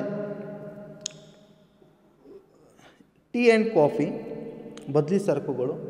ಈಗ ಟೀನ ಬೆಲೆ ಹೆಚ್ಚಾದರೆ, ಕಾಫಿಯ ಬೆಲೆ ಸ್ಥಿರವಾಗಿದ್ದು ಟೀನ ಬೆಲೆ ಹೆಚ್ಚಾದರೆ ಅದರ ಬೇಡಿಕೆ ಕಡಿಮೆ ಆಗೋ ಸಾಧ್ಯತೆ ಇರುತ್ತೆ. ರೈಟ್. ಆವಾಗ ಟೀನ ಬೆಲೆ ಹೆಚ್ಚಾದಾಗ ಕಾಫಿಗೆ ಬೇಡಿಕೆ ಕಡಿಮೆ ಆಗತ್ತಾ? ಇಲ್ಲ. ಟೀನ ಬೆಲೆ ಹೆಚ್ಚಾದಾಗ ಟೀನ ಪೂರೈಕೆ ಹೆಚ್ಚಿಗೆ ಮಾಡ್ತಾ ಹೋಗ್ತಾರೆ, ಯಾಕಂದರೆ ಲಾಭಗಳು ಹೆಚ್ಚು ಬರುತ್ತೆ ಅಂತೇಳಿ. ರೈಟ್. ಹೀಗೆ ಇನ್ನೂ ಹಲವಾರು ಫ್ಯಾಕ್ಟರ್ಸ್ ಇದೆ, ಯಾವುದು ಒಂದು ಪೂರೈಕೆಯ ಮೇಲೆ ಪರಿಣಾಮವನ್ನು ಬೀರ್ತಾ ಇರುತ್ತೆ. ಜನರ ಅಭಿರುಚಿಗಳು ಅಥವಾ ಹಬ್ಬ ಹರಿದಿನಗಳು ಏನಿದೆಯಲ್ಲ, ಇವೆಲ್ಲ ಫ್ಯಾಕ್ಟರ್ಸ್ ಪೂರೈಕೆಯ ಮೇಲೆ ಪರಿಣಾಮವನ್ನು ಬೀರ್ತಾ ಇರುತ್ತೆ. ರೈಟ್. ಹೀಗೆ ಹೇಳ್ತಾ ಹೋದರೆ ಇಟ್ ಟೇಕ್ಸ್ ಲಾಂಗ್ ಸಿಕ್ಕಾಪಟ್ಟೆ ಪಾಯಿಂಟ್ಸ್ ಆಗುತ್ತೆ. ಸೊ ಈಗ ನಾವು ಪೂರೈಕೆ ನಿರ್ಧಾರಕಗಳನ್ನ ನೋಡಿದ್ದೀವಿ. ಪೂರೈಕೆ ನಿರ್ಧಾರಕಗಳನ್ನ ನೋಡಿದ ಮೇಲೆ ಪೂರೈಕೆ ಬಿಂಬಕವನ್ನು ನೋಡೋದು ಅವಶ್ಯಕ ಆಗ್ತದೆ. ಸಪ್ಲೈ ಫಂಕ್ಷನ್ ಅಂತ ಹೇಳ್ತೀವಿ. What is supply function? As we saw demand function, ಹೇಗೆ ನಾವು ಬೇಡಿಕೆ ಬಿಂಬಕವನ್ನು ನೋಡಿದ್ವಿ ಅದೇ ರೀತಿ ಪೂರೈಕೆ ಬಿಂಬಕವನ್ನು ಕೂಡ ನೋಡ್ತೀವಿ. ಪೂರೈಕೆ ಬಿಂಬಕ ಅಂದರೆ ಏನು? Supply function shows the relationship between supply, quantity supply and it's determinants. ಪೂರೈಕೆ ಪ್ರಮಾಣ ಮತ್ತು ಅದರ ನಿರ್ಧಾರಕಗಳ ನಡುವಿನ ಒಂದು ಸಂಬಂಧವನ್ನು ತೋರಿಸುವುದೇ ಪೂರೈಕೆ ಬಿಂಬಕ ಅಂತ ಹೇಳ್ತೀವಿ. ಇಲ್ಲಿ ನಾವು S is equal to F of x1 x2 x3 and so many variables, right? X ಅಂತಾನೆ, ಅದು ಎಕ್ಸ್ ಎನ್ ಅಂತ ಹೇಳಿದರೆ ಹಲವಾರು ನಿರ್ಧಾರಕಗಳು ಅಂತ ಹೇಳ್ತೀವಿ. x1 ಅನ್ನೋದು ಒಂದು ನಿರ್ಧಾರಕ, x2 ಅನ್ನೋದು ಒಂದು ನಿರ್ಧಾರಕ. ಉದಾಹರಣೆಗೆ x1 ಅಂದರೆ ಪ್ರೈಸ್ ಅಂತ ಇಟ್ಕೊಳ್ಳೋಣ, ಪ್ರೈಸ್ ಆಫ್ ದ ಕಮಾಡಿಟಿ. ಈಗ ಸಪ್ಲೈ ಆಫ್ ಎ ಸಿ ಅಥವಾ ಸಪ್ಲೈ ಆಫ್ ರೆಫ್ರಿಜಿರೇಟರ್ಸ್ ಅಂತ ಇಟ್ಕೊಳ್ಳಿ. ಸಪ್ಲೈ ಆಫ್ ರೆಫ್ರಿಜಿರೇಟರ್ ಎದ್ರ ಮೇಲೆ ಡಿಪೆಂಡ್ ಆಗಿದೆ? x1 x2 x3 x4 x5 x6 xn number, right? ಹಾಗಂದ್ರೆ ಇಲ್ಲಿ x1 ಅಂದ್ರೆ ಏನು? ಆ ರೆಫ್ರಿಜಿರೇಟರ್ನ ಬೆಲೆ ಆಗಿರ್ಬೋದು. x2 ಅಂತ ಹೇಳಿದ್ರೆ ಏನು? ಪ್ರೈಸಸ್ ಆಫ್ ರಿಲೇಟೆಡ್ ಗುಡ್ಸ್ ಇದೆ. x3 ಅಂತ ಹೇಳಿದ್ರೇನು? x3 ಅಂತ ಹೇಳಿದರೆ ಟೆಕ್ನಾಲಜಿಕಲ್ ಪ್ರೋಗ್ರೆಸ್ ಆಗಿರ್ಬೋದು. x4 ಅಂತ ಹೇಳಿದರೆ ಇನ್ಪುಟ್ ಪ್ರೈಸಸ್ ಆಗಿರ್ಬೋದು. x5 ಅಂತ ಹೇಳಿದರೆ ಗೌರ್ಮೆಂಟ್ ಟ್ಯಾಕ್ಸ್ ಪಾಲಿಸಿ ಆಗಿರ್ಬೋದು. ಈ ಥರ ಹಲವಾರು ನಿರ್ಧಾರಕಗಳಿಂದ ಪೂರೈಕೆ ನಿರ್ಧಾರ ಆಗುತ್ತೆ. ಆದರೆ ಇಲ್ಲಿ ಪ್ರಮುಖವಾಗಿ ನಾವೇನು ಮಾಡ್ತೀವಿ ಅಂತ ಹೇಳಿದರೆ, ಇವು ಎಲ್ಲದಕ್ಕಿಂತನೂ ಎಲ್ಲ ನಿರ್ಧಾರಗಳಲ್ಲಿ ಪ್ರಮುಖವಾದಂತಹ ಮಹತ್ವವಾದಂಥ ನಿರ್ಧಾರಕ ಅಂತ ಹೇಳಿದರೆ ಬೆಲೆ. ಆ ಕಾರಣಕ್ಕೆ ನಾವು supply is equal to function of price ಅಂತ ಕೂಡ ಹೇಳ್ಬೋದು. So S is equal to F of P, ಈ ಥರ ಕೂಡ ಬರಿಬೋದು. ಸೊ ಇದನ್ನು ಸಾಮಾನ್ಯವಾಗಿ ಬೇಡಿಕೆ ನಿಯಮದಲ್ಲಿ ನಾವು ಬಳಸ್ತಾ ಹೋಗ್ತೀವಿ. ಸೊ ಬೆಲೆಯು ಪ್ರಮುಖವಾದಂತಹ ನಿರ್ಧಾರಕವಾಗಿದೆ, ಅದು ಪೂರೈಕೆಯನ್ನು ನಿರ್ಧರಿಸುತ್ತೆ ಅಂತೇಳಿ. ಈಗ ಈ ಒಂದು ಸ್ಲೈಡ್ದಲ್ಲಿ ನೋಡಿದಾಗ ಇಲ್ಲಿ ಎಸ್ ಅನ್ನೋದು ಡಿಪೆಂಡೆಂಟ್ ವೇರಿಯಬಲ್. ಇವೆಲ್ಲ x1 x2 x3 x4 xn ಏನೇನಿದೆ ಅಲ್ಲ, ಇವು ಇಂಡಿಪೆಂಡೆಂಟ್ ವೇರಿಯಬಲ್ಸ್. ಅಂದರೆ ಎಸ್ ಅನ್ನೋದು ಅವಲಂಬಿತ ಚಲಕ ಮತ್ತು ಇವೆಲ್ಲ ಏನಿದೆ ಇಂಡಿಪೆಂಡೆಂಟ್ ವೇರಿಯಬಲ್ಸ್ ಅಂದರೆ ಸ್ವತಂತ್ರ ಚಲಕಗಳು ಅಂತ ಹೇಳ್ತೀವಿ. ಇವುಗಳು, ಈ ಇಂಡಿಪೆಂಡೆಂಟ್ ವೇರಿಯಬಲ್ಸ್ಗಳು ಪೂರೈಕೆಯನ್ನು ನಿರ್ಧರಿಸ್ತವೆ. ಇವುಗಳಲ್ಲಿ ಬದಲಾವಣೆ ಆದಾಗ ಪೂರೈಕೆಯಲ್ಲಿ ಬದಲಾವಣೆ ಆಗುತ್ತೆ. So independent variables determines the supply of a product, right? ಈಗ ನಾನು ಹೇಳಿದ ಹಾಗೆ ಇದರಲ್ಲಿ ಮಹತ್ವವಾದಂಥ ನಿರ್ಧಾರಕ ಯಾವುದಾಗಿದೆ? ಪ್ರೈಸ್ ಆಗಿದೆ. ಸೊ ನಾವು ಈ ಥರನೂ ಇಕ್ವೇಷನ್ನ ಬರ್ಕೋಬೋದು, ಏನಂದರೆ supply is equal to function of price ಅಂತ ಹೇಳಿ. ಈಗ ಮುಂದಿನದಾಗಿ ಮಹತ್ವವಾದಂಥ ಒಂದು ಕಾನ್ಸೆಪ್ಟಿಗೆ ಹೋಗೋಣ, ಲಾ ಆಫ್ ಸಪ್ಲೈ, ಪೂರೈಕೆ ನಿಯಮ. ನಾವು ಈಗಾಗಲೇ ಹಿಂದಿನ ಒಂದು ವಿಡಿಯೋದಲ್ಲಿ ಲಾ ಆಫ್ ಡಿಮಾಂಡ್ ಬಗ್ಗೆ ನೋಡಿದ್ದೀವಿ. ಲಾ ಆಫ್ ಡಿಮಾಂಡ್ ಏನು ಹೇಳುತ್ತೆ? Ceteris paribus there is inverse relationship between price and quantity demanded ಅಂತೇಳಿ. ಇತರೆ ಅಂಶಗಳು ಸ್ಥಿರವಾಗಿದ್ದು ಬೆಲೆ ಮತ್ತು ಬೇಡಿಕೆಯ ನಡುವೆ ವಿರುದ್ಧ ಸಂಬಂಧ ಇದೆ ಅಂತ ಹೇಳುತ್ತೆ. ಇಲ್ಲಿ ಪೂರೈಕೆಯಲ್ಲಿ ಇತರೆ ಅಂಶಗಳೆಲ್ಲವೂ ಸ್ಥಿರವಾಗಿದ್ದು, ಅಂದರೆ ನಾವೇನೀಗೆಲ್ಲ ಅಸ್ಯೂಮ್ ಮಾಡ್ಕೊಂಡಿವಲ್ಲ, ಟೆಕ್ನಾಲಜಿಕಲ್ ಪ್ರೋಗ್ರೆಸ್ಸು, ಇನ್ಪುಟ್ ಪ್ರೈಸಸ್ಸು ಮತ್ತು ಟ್ಯಾಕ್ಸ್ ಪಾಲಿಸೀಸು, ಗೌರ್ಮೆಂಟ್ ತೆರಿಗೆ ನೀತಿಗಳು, ಆಮೇಲೆ ವಾತಾವರಣ, ಕ್ಲೈಮೆಟಿಕ್ ಕಂಡೀಷನ್ಸ್ ಆಗಲಿ, ಇವೆಲ್ಲನೂ ಸ್ಥಿರವಾಗಿದ್ದು ಕೇವಲ ಬೆಲೆಯಲ್ಲಿ ಆಗ್ತಕ್ಕಂತಹ ಬದಲಾವಣೆಯಿಂದ ಪೂರೈಕೆಯಲ್ಲಿ ಆಗುವ ಬದಲಾವಣೆಯನ್ನು ಇದು ತೋರಿಸ್ತದೆ. Law of supply what it states is other things being constant, ಇತರೆ ಎಲ್ಲ ಅಂಶಗಳು ಈಗ ಹೇಳಿದಾಗೆ ಸ್ಥಿರವಾಗಿದ್ದು, a fall in price decreases the quantity of supply and a rise in price increases the quantity of supply. ಅಂದರೆ ಬೆಲೆ ಕಡಿಮೆಯಾದಾಗ ಪೂರೈಕೆಯ ಪ್ರಮಾಣವು ಕಡಿಮೆಯಾಗುತ್ತದೆ, ಬೆಲೆ ಹೆಚ್ಚಾದಾಗ ಪೂರೈಕೆಯ ಪ್ರಮಾಣವು ಹೆಚ್ಚಾಗುತ್ತದೆ. ನೋಡಿರಿ, ಡಿಮಾಂಡ್ ಒಳಗೆ ಏನು ನೋಡಿದ್ವಿ ನಾವು? ಬೆಲೆ ಕಡಿಮೆ ಆದಾಗ ಬೇಡಿಕೆಯ ಪ್ರಮಾಣ ಹೆಚ್ಚಾಗತ್ತೆ, ಬೆಲೆ ಹೆಚ್ಚಾದಾಗ ಬೇಡಿಕೆಯ ಪ್ರಮಾಣ ಕಡಿಮೆ ಆಗುತ್ತೆ ಅಂತೇಳಿ. ಆದರೆ ಇಲ್ಲೇನು ನೋಡ್ತಾ ಇದ್ದೀವಿ? ಬೆಲೆ ಹೆಚ್ಚಾದಾಗ ಪೂರೈಕೆ ಪ್ರಮಾಣ ಹೆಚ್ಚಾಗ್ತಾ ಇದೆ, ಬೆಲೆ ಕಡಿಮೆ ಆದಾಗ ಪೂರೈಕೆ ಪ್ರಮಾಣ ಕಡಿಮೆ ಆಗ್ತಾ ಇದೆ. ಸೊ ಇಲ್ಲಿ ಬೆಲೆ ಮತ್ತು ಪೂರೈಕೆಯ ನಡುವೆ ನೇರ ಸಂಬಂಧ ಇದೆ, ಡೈರೆಕ್ಟ್ ಆ್ಯಂಡ್ ಪಾಸಿಟಿವ್ ರಿಲೇಷನ್, ನೇರ ಸಂಬಂಧ ಇದೆ. ಸೊ ಬೇರೆ ರೀತಿಯಲ್ಲಿ ಹೇಳೋದಾದರೆ, supply of a good extends with increase in its price and contracts with and decrease in its price. ಯಾವಾಗ ಒಂದು ಸರಕಿನ ಪೂರೈಕೆಯು ಅದರ ಬೆಲೆ ಹೆಚ್ಚಾದ ಹಾಗೆ ಹೆಚ್ಚುತ್ತಾ ಹೋಗುತ್ತದೆ ಮತ್ತು ಒಂದು ಸರಕಿನ ಬೆಲೆಯು ಒಂದು ಸರಕಿನ ಪೂರೈಕೆಯು ಅದರ ಬೆಲೆ ಕಡಿಮೆ ಆದರೆ ಅದು ಕೂಡ ಕಡಿಮೆ ಆಗುತ್ತೆ ಅಂತೇಳಿ. So there is direct and positive relationship between price of a commodity and its quantity supply. ಅಂದರೆ ಲಾ ಆಫ್ ಸಪ್ಲೈ ಪ್ರಕಾರ ಇಲ್ಲಿ ನೇರ ಸಂಬಂಧ ಇದೆ ಬೆಲೆ ಮತ್ತು ಪೂರೈಕೆ ನಡುವೆ ಅಂತ ಹೇಳ್ತೀವಿ. ಸೊ ಈ ನಿಯಮದ ಕೆಲವೊಂದಿಷ್ಟು ಅಸಂಪ್ಷನ್ಸನ್ನು, ಈ ಒಂದು ಅಸಂಪ್ಷನ್ಸ್ ಆಧಾರದ ಮೇಲೆ ಈ ನಿಯಮ ನಿಂತ್ಕೊಂಡಿದೆ. There is no change in income, ಆದಾಯದಲ್ಲಿ ಯಾವುದೇ ಬದಲಾವಣೆ ಇಲ್ಲ. ಅನುಭೋಗಿಗಳ ಆದಾಯ ಆಗಲಿ ಉತ್ಪಾದಕರ ಆದಾಯ ಆಗಲಿ ಇವುಗಳಲ್ಲಿ ಯಾವುದೇ ರೀತಿಯಾದಂಥ ಬದಲಾವಣೆ ಇರೋದಿಲ್ಲ. ಮತ್ತು ಉತ್ಪಾದನೆಯ ಒಂದು ತಂತ್ರಜ್ಞಾನದಲ್ಲಿ ಅಥವಾ ತಾಂತ್ರಿಕತೆಯಲ್ಲಿ ಒಂದು ಪ್ರಕ್ರಿಯೆಯಲ್ಲಿ, ಉತ್ಪಾದನೆ ಪ್ರಕ್ರಿಯೆಯಲ್ಲಿ ಯಾವುದೇ ರೀತಿಯಾದಂಥ ಬದಲಾವಣೆ ಇರೋದಿಲ್ಲ. No change in technique of production. ಮೂರನೇದಾಗಿ there is no change in transport costs and costs of production. So ಅವು 2 ಪಾಯಿಂಟ್ ಸಪ್ರೇಟ್ ಮಾಡಬೇಕಿತ್ತು ನಾನು. There is no change in transport cost. ಸಾರಿಗೆ ವೆಚ್ಚದಲ್ಲಿ ಯಾವುದೇ ರೀತಿಗಳು ಬದಲಾವಣೆ ಇರೋದಿಲ್ಲ. ಅಂದರೆ ಸಾರಿಗೆ ವೆಚ್ಚಗಳು ಸ್ಥಿರವಾಗಿರುತ್ತೆ ಅಂತ ಅರ್ಥ. ಅದೇ ರೀತಿ ಉತ್ಪಾದನಾ ವೆಚ್ಚಗಳು ಕೂಡ ಸ್ಥಿರವಾಗಿರುತ್ತೆ. ಉತ್ಪಾದನಾ ವೆಚ್ಚಗಳು ಅಂತ ಹೇಳಿದರೆ ನಾವು ಉತ್ಪಾದನೆಗೆ ಕೈಗೊಳ್ಳತಕ್ಕಂತಹ ವೆಚ್ಚಗಳೇನಿದೆ, ಏನು ರಿವಾರ್ಡ್ಸನ್ನ ಕೊಡ್ತೀವಿ ಫ್ಯಾಕ್ಟರ್ಸ್ ಆಫ್ ಪ್ರೊಡಕ್ಷನ್ಗೆ, ಅವೆಲ್ಲನೂ ಸ್ಥಿರವಾಗಿದೆ. ರೈಟ್. ಮುಂದಿನದಾಗಿ there should be fixed scale of production. ಉತ್ಪಾದನೆಯ ಒಂದು ಪ್ರಮಾಣವು ಸ್ಥಿರವಾಗಿರುತ್ತೆ. ರೈಟ್. ಆಮೇಲೆ prices of other goods should remain constant. ಬೇರೆ ಸರಕುಗಳ, ಬದಲಿ ಸರಕುಗಳಾಗಿರ್ಬೋದು, ಪೂರೈಕೆ ಸರಕುಗಳಾಗಿರ್ಬೋದು, ಇನ್ನಿತರೆ ಸರಕುಗಳ ಬೆಲೆಗಳು ಸ್ಥಿರವಾಗಿರುತ್ತೆ. ಅದಾದಮೇಲೆ ಇನ್ನೊಂದು ಕಲ್ಪನೆ ಅಂತೇಳಿದರೆ ಕೊನೆಯದಾಗಿ no change in government policy. ಸರ್ಕಾರದ ನೀತಿಗಳಲ್ಲಿ, ಮುಖ್ಯವಾಗಿ ತೆರಿಗೆ ನೀತಿಗಳಲ್ಲಾಗಲಿ ಅಥವಾ ವ್ಯವಹಾರದ ನೀತಿಗಳಲ್ಲಾಗಲಿ ಯಾವುದೇ ರೀತಿಯಾದಂಥ ಬದಲಾವಣೆಗಳಿರೋದಿಲ್ಲ. ಸೊ ಎಕನಾಮಿ ಒಂದು ಸ್ಥಿರತೆಯಲ್ಲಿರುತ್ತೆ. ಯಾವುದೇ ಹೆಚ್ಚಿನ ಬದಲಾವಣೆಗಳನ್ನ ನಾವು ನೋಡೋದಕ್ಕೆ ಸಿಗೋದಿಲ್ಲ. ಈ ಒಂದು ಕಲ್ಪನೆಗಳ ಆಧಾರದ ಮೇಲೆ ಪೂರೈಕೆ ನಿಯಮವನ್ನು ನಾವು ಒಂದು ಪೂರೈಕೆ ಕೋಷ್ಟಕದ ಮೂಲಕ ಮತ್ತು ಅನುಸೂಚಿಯ ಮೂಲಕ ಮತ್ತು ಪೂರೈಕೆ ರೇಖೆ ಮೂಲಕ ತಿಳ್ಕೊಳ್ಳೋಣ. ಸೊ ಇದು ಪೂರೈಕೆ ಕೋಷ್ಟಕ, ರೈಟ್, ಸಪ್ಲೈ ಶೆಡ್ಯೂಲ್ ಅಂತ ಹೇಳ್ತೀವಿ. ಒಂದು ಫರ್ಮ್ ಎ ಅಂತಕ್ಕಂಥ ಒಂದು ಉದ್ಯಮ ಘಟಕ ಇದೆ, ಅದರ ಪೂರೈಕೆಯ ಒಂದು ಕೋಷ್ಟಕವನ್ನು ನೋಡೋಣ. So price of orange per K G ಇಲ್ಲಿ ಅಳತೆ ಮಾಡ್ತಾ ಇದ್ದೀವಿ. Quantity supply of orange in 100 kgs, 100 kgಯಲ್ಲಿ ಅಳತೆ ಮಾಡ್ತಾ ಇದ್ದೀವಿ. ಸೊ ಯಾವಾಗ ಪ್ರೈಸ್ ಆಫ್ ಆರೆಂಜ್ 1 ರೂಪಾಯಿ ಇರುತ್ತೋ ಪರ್ ಕೆ ಜಿಗೆ, ಆವಾಗ ಉತ್ಪಾದಕ ಅಥವಾ ಮಾರಾಟಗಾರ 12 100 ಕೆ ಜಿಯಷ್ಟು ಆರೆಂಜಿನ ಸೇಲ್ ಮಾಡಬೇಕು ಅಂತ ಬಯಸ್ತಾನೆ.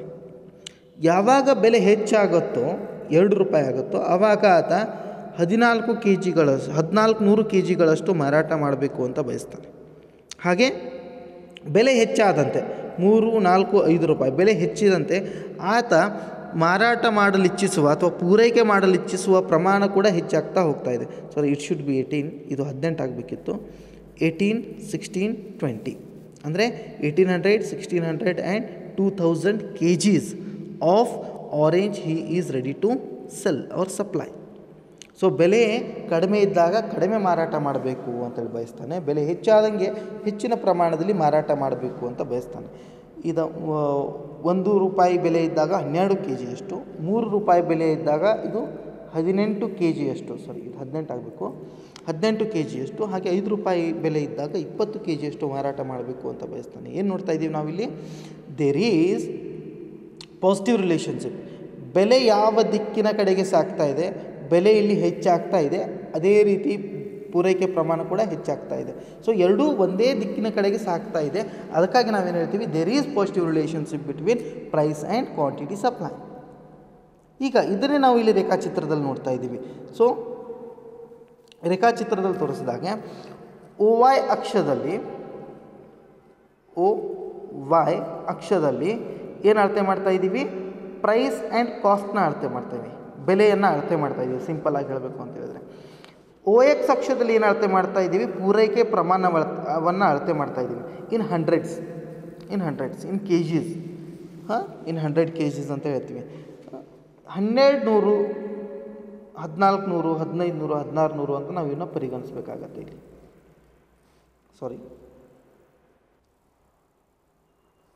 ಸೊ ಬೆಲೆ 1 ರೂಪಾಯಿ ಆಗಿದ್ದಾಗ 1200 ಕೆ ಜಿಗಳಷ್ಟು, ರೈಟ್, 1200 ಕೆ ಜಿಗಳಷ್ಟು ಒಬ್ಬ ಉತ್ಪಾದಕ ಅಥವಾ ಒಬ್ಬ ಮಾರಾಟಗಾರ ಪೂರೈಕೆ ಮಾಡಲು ಸಿದ್ಧನಿದ್ದಾನೆ.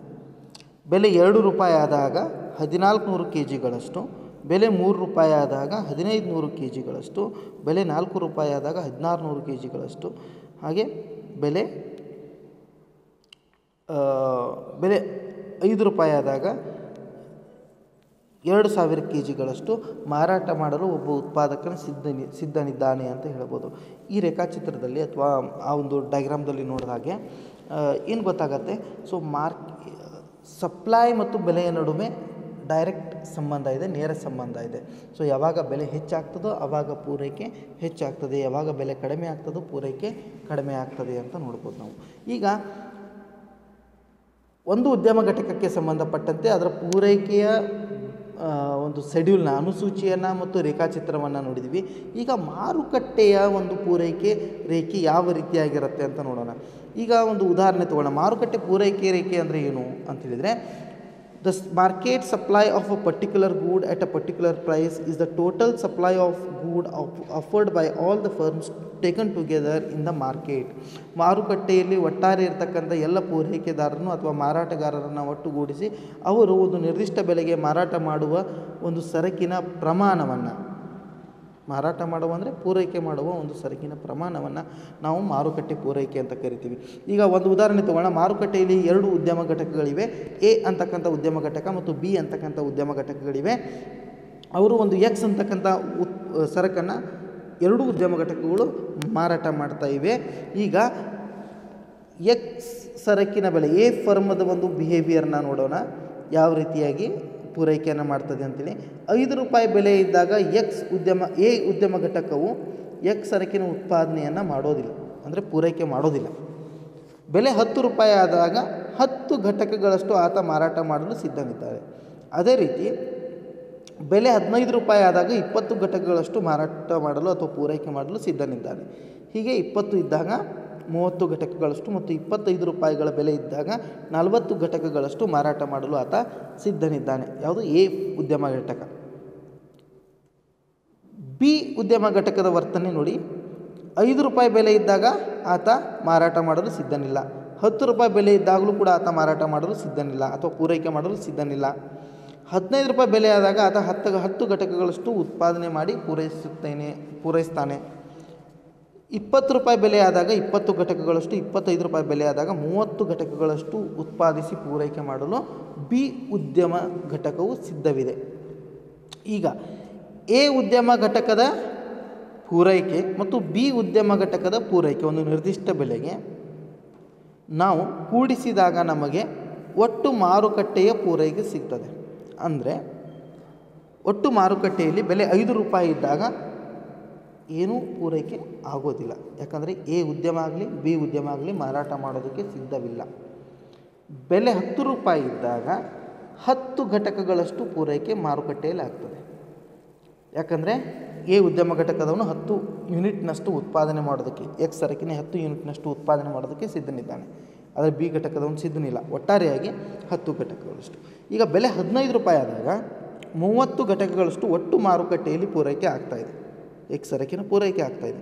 ಯಾಕಂದರೆ ಎ ಉದ್ಯಮ ಘಟಕವು 20 ಘಟಕಗಳಷ್ಟು, ಬಿ ಉದ್ಯಮ ಘಟಕವು 10 ಘಟಕಗಳಷ್ಟು ಉತ್ಪಾದನೆ ಮಾಡಿ ಪೂರೈಕೆ ಮಾಡಲು ಸಿದ್ಧರಿದ್ದಾರೆ. ಸೊ ಸಿದ್ಧರಿದ್ದು 30 ಘಟಕಗಳಷ್ಟು ಮಾರುಕಟ್ಟೆಯಲ್ಲಿ ಪೂರೈಕೆ ಆಗ್ತದೆ, ರೈಟ್. ಅದೇ ರೀತಿ ಬೆಲೆ 20 ರೂಪಾಯಿ ಇದ್ದಾಗ 50 ಘಟಕಗಳಷ್ಟು ಒಟ್ಟು ಪೂರೈಕೆ ಮಾರುಕಟ್ಟೆಯಲ್ಲಿ ಆಗುತ್ತೆ. ಮತ್ತು ಬೆಲೆ 25 ರೂಪಾಯಿ ಇದ್ದಾಗ 70 ಘಟಕಗಳಷ್ಟು, 70 ಘಟಕ ಅಂತೇಳಿದರೆ ಇಲ್ಲಿ ಇವರು ಎ ಉದ್ಯಮ ಘಟಕ 40 ಮಾಡ್ತಾಯಿದೆ, ಬಿ ಉದ್ಯಮ ಘಟಕ 30 ಘಟಕಗಳಷ್ಟು ಉತ್ಪಾದನೆ ಮಾಡಿ ಪೂರೈಕೆ ಮಾಡ್ತಾಯಿದೆ. ಒಟ್ಟುಗೂಡಿಸಿ 70 ಘಟಕಗಳಷ್ಟು ಪೂರೈಕೆಯನ್ನು ಮಾರುಕಟ್ಟೆಯಲ್ಲಿ ಎರಡು ಉದ್ಯಮಗಳು ಮಾಡುತ್ತೆ. ಸೊ ಮಾರುಕಟ್ಟೆಯಲ್ಲಿರ್ತಕ್ಕಂಥ 2 ಉದ್ಯಮಗಳು ಒಟ್ಟು ಎಷ್ಟು ಪೂರೈಕೆ ಮಾಡ್ತಾಯಿದೆ ಅನ್ನೋದನ್ನು ನೋಡಿದಾಗ ನಮಗೆ ಮಾರುಕಟ್ಟೆ ಪೂರೈಕೆ ಅನುಸೂಚಿ ಸಿಗತ್ತೆ. ಇದನ್ನು ಆಧಾರವಾಗಿಟ್ಕೊಂಡು ನಾವು ರೇಖೆಗಳನ್ನು ತಯಾರು ಮಾಡ್ಕೋಬೋದು. ಇದು ಎ ಉದ್ಯಮ ಘಟಕದ ಪೂರೈಕೆ ರೇಖೆ, ಇದು ಬಿ ಉದ್ಯಮ ಘಟಕದ ಪೂರೈಕೆ ರೇಖೆ, ಇದು ಒಟ್ಟು ಮಾರುಕಟ್ಟೆಯ ಪೂರೈಕೆ ರೇಖೆ. ಈಗ ಇಲ್ಲಿ ನೋಡಿದಾಗೆ ಎ ಉದ್ಯಮ ಘಟಕವು 5 ರೂಪಾಯಿ ಬೆಲೆ ಇದ್ದಾಗ ಏನೂ ಉತ್ಪಾದನೆ ಮಾಡೋದಿಲ್ಲ. ಆ ಕಾರಣಕ್ಕೆ ಈ ರೇಖೆಯು OY ಆ್ಯಕ್ಸಿಸ್ಗೆ ಟಚ್ ಆಗಿದೆ. ಸೊ OY ಆ್ಯಕ್ಸಿಸ್ದಲ್ಲಿ ನಾವು ಶೆಡ್ಯೂಲ್ದಲ್ಲಿ ನೋಡಿದಾಗೆ ಮೊದಲು ಇಂಡಿವಿಜುವಲ್ ಫರ್ಮ್ ಶೆಡ್ಯೂಲ್ದಲ್ಲಿ ನೋಡಿದಾಗೆ ಈ ಆ್ಯಕ್ಸಿಸ್ದಲ್ಲಿ ನಾವು ಬೆಲೆಯನ್ನು ಅಳತೆ ಮಾಡ್ತಾ ಇದ್ದೀವಿ, OX ಅಕ್ಷದಲ್ಲಿ ನಾವು ಪೂರೈಕೆ ಪ್ರಮಾಣವನ್ನು ಅಳತೆ ಮಾಡ್ತಾ ಇದ್ದೀವಿ. ಸೊ ಬೆಲೆ 10 ರೂಪಾಯಿ ಆದಾಗ 10 ಘಟಕಗಳಷ್ಟು ಪೂರೈಕೆ ಮಾಡ್ತಾನೆ, ಬೆಲೆ 15 ರೂಪಾಯಿ ಆದಾಗ 20 ಘಟಕಗಳಷ್ಟು, ಬೆಲೆ 20 ಆದಾಗ 30 ಘಟಕಗಳಷ್ಟು, ಬೆಲೆ 25 ಆದಾಗ 40 ಘಟಕಗಳಷ್ಟು ಪೂರೈಕೆ ಮಾಡಲು ಎ ಉದ್ಯಮ ಘಟಕ ಸಿದ್ಧವಿದೆ. ಸೊ ಅದರ ಪೂರೈಕೆ ರೇಖೆ ಇದಾಗಿದೆ, ಇದು ಅದರ ಪೂರೈಕೆ ರೇಖೆ ಆಗಿದೆ.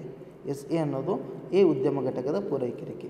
ಇದೇ ರೀತಿ ನಾವು ಬಿ ಉದ್ಯಮ ಘಟಕದ್ದು ಕೂಡ ನೋಡ್ಬೋದು. ಬಿ ಉದ್ಯಮ ಘಟಕ 5 ರೂಪಾಯಿ ಬೆಲೆ ಇದ್ದಾಗ ಏನೂ ಉತ್ಪಾದನೆ ಮಾಡಿ ಪೂರೈಕೆ ಮಾಡೋದಿಲ್ಲ, 10 ರೂಪಾಯಿ ಇದ್ದಾಗಲೂ ಕೂಡ ಅದು ಉತ್ಪಾದನೆ ಮಾಡಿ ಪೂರೈಕೆ ಮಾಡೋದಿಲ್ಲ.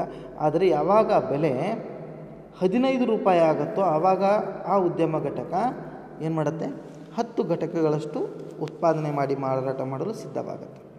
ಬೆಲೆ 20 ರೂಪಾಯಿ ಆದಾಗ 20 ಘಟಕಗಳಷ್ಟು ಮತ್ತು ಬೆಲೆ 25 ಆದಾಗ 30 ಘಟಕಗಳಷ್ಟು ಮಾರಾಟ ಮಾಡಲು ಸಿದ್ಧ ಆಗುತ್ತೆ. ಆ ಕಾರಣದಿಂದ ಇದು ಬಿ ಉದ್ಯಮ ಘಟಕದ ಒಂದು ಪೂರೈಕೆ ರೇಖೆ ಆಗಿರುತ್ತೆ. ಸೊ SB ಬಿ ಉದ್ಯಮ ಘಟಕದ ಪೂರೈಕೆ ರೇಖೆ, SA ಎ ಉದ್ಯಮ ಘಟಕದ ಪೂರೈಕೆ ರೇಖೆ ಆಗಿದೆ. ಇವೆರಡೂ ಉದ್ಯಮ ಘಟಕಗಳ ಪೂರೈಕೆ ರೇಖೆಯನ್ನು ನಾವು ಕೂಡಿಸಿದರೆ, if we and both the supply curves of A firm and B firm, SA plus SB is equal to SM, ಎರಡನ್ನು ಕೂಡಿಸಿದರೆ ನಮಗೆ ಮಾರುಕಟ್ಟೆಯ ಒಂದು ಪೂರೈಕೆ ರೇಖೆ ಸಿಗುತ್ತೆ. ಈ ರೇಖೆಯನ್ನು ನೋಡಿದರೆ ನಿಮ್ಗೆ ಗೊತ್ತಾಗುತ್ತೆ. ಸೊ ಮಾರುಕಟ್ಟೆಯ ಪೂರೈಕೆ ರೇಖೆ ಸಿಗುತ್ತೆ. Right, this is market supply curve. ನಾವು let us move to the another important concept, price elasticity of demand.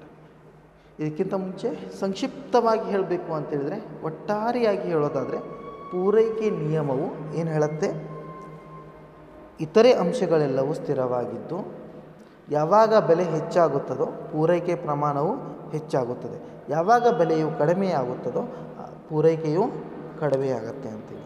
Right, ಈ ಇಂಪಾರ್ಟೆಂಟ್ ಕಾನ್ಸೆಪ್ಟನ್ನ ತಿಳ್ಕೊಂಡ ನಂತರ ಇನ್ನೊಂದು ಮಹತ್ವವಾದಂಥ ಒಂದು ಪರಿಕಲ್ಪನೆಯನ್ನು ನೋಡೋಣ, ಪ್ರೈಸ್ ಎಲಾಸ್ಟಿಸಿಟಿ ಆಫ್ ಸಪ್ಲೈ ಅಂತೇಳಿ. ಈಗಾಗಲೇ ನಾವು as we saw price elasticity of demand, let us see price elasticity of supply. Elasticity ಅಂದರೆ ಏನು ಅಂತ ಈಗಾಗಲೇ ಹೇಳಿದ್ದೀನಿ. ಏನಂತ ಹೇಳಿದರೆ ಹಿಂದಿನ ವಿಡಿಯೋದಲ್ಲಿ, elasticity is an index of reaction. Right, elasticity ಅನ್ನೋದು ಒಂದು ರಿಯಾಕ್ಷನ್, ಒಂದು ಇಂಡೆಕ್ಸ್ ಆಫ್ ರಿಯಾಕ್ಷನ್ ಅಂತ ಕರಿತೀವಿ. Elasticity of supply is generally defined as the responsiveness of supply to a change in its price. Price elasticity of supply is generally defined as the responsiveness of supply to a change in its price. ಒಂದು ಸರಕಿನ ಬೆಲೆಯಲ್ಲಿ ಆಗ್ತಕ್ಕಂಥ ಬದಲಾವಣೆಯಿಂದ ಅದರ ಪೂರೈಕೆಯಲ್ಲಿ ಆಗುವ ಬದಲಾವಣೆಯನ್ನು ಸೂಚಿಸುವುದೇ ಪೂರೈಕೆ ಸ್ಥಿತಿ ಬೆಲೆ ಪೂರೈಕೆ ಸ್ಥಿತಿಸ್ಥಾಪಕತ್ವ ಅಂತ ಕರಿತೀವಿ. ಈಗ ಬೆಲೆ ಪೂರೈಕೆ ಸ್ಥಿತಿಸ್ಥಾಪಕತ್ವವನ್ನು ನೋಡಿದಾಗೆ ನಾವು ಅದರಲ್ಲಿ ಬರ್ತಕ್ಕಂತಹ ಪರಿಕಲ್ಪನೆಗಳನ್ನು ಕೂಡ ನೋಡೋಣ.